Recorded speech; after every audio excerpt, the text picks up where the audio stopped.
el hombre más longevo del mundo. Li Qingwen nació el 3 de mayo de 1677 en Sichuan, China, y su historia es una de las más conocidas del mundo, por ser el hombre que vivió nada menos que 256 años y 3 días, siendo la persona más longeva que haya existido.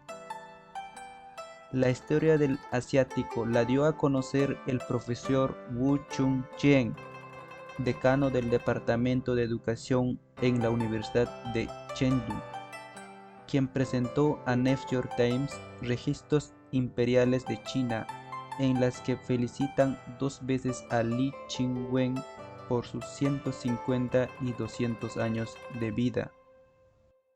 Esta historia se hizo popular el 6 de marzo de 1933, el día que murió, para finales de la década de los 20.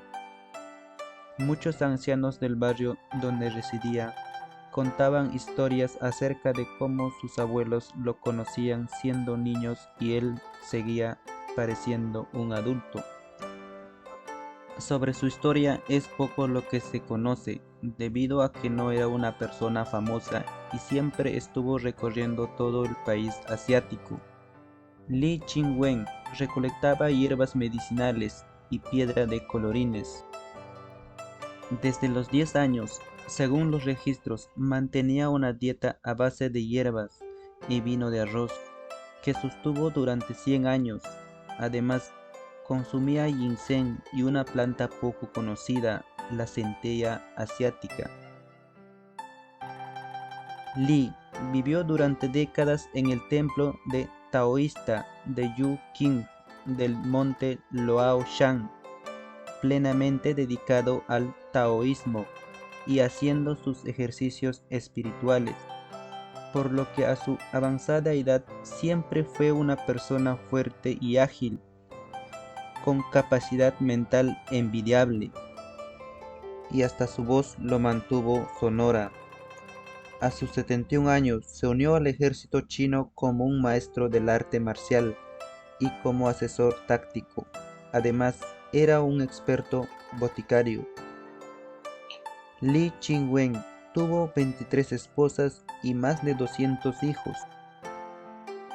Li tenía como secreto para su larga vida mantener un corazón tranquilo.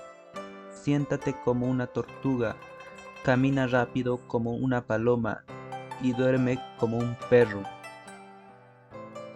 A pesar de que se asegura que vivió por 256 años, otras informaciones sobre su vida aseguran que en realidad había nacido en 1736 y que su nombre se pasó de padre a hijos y nietos, confundiéndose de una misma persona, historia que no es confirmada hasta la actualidad.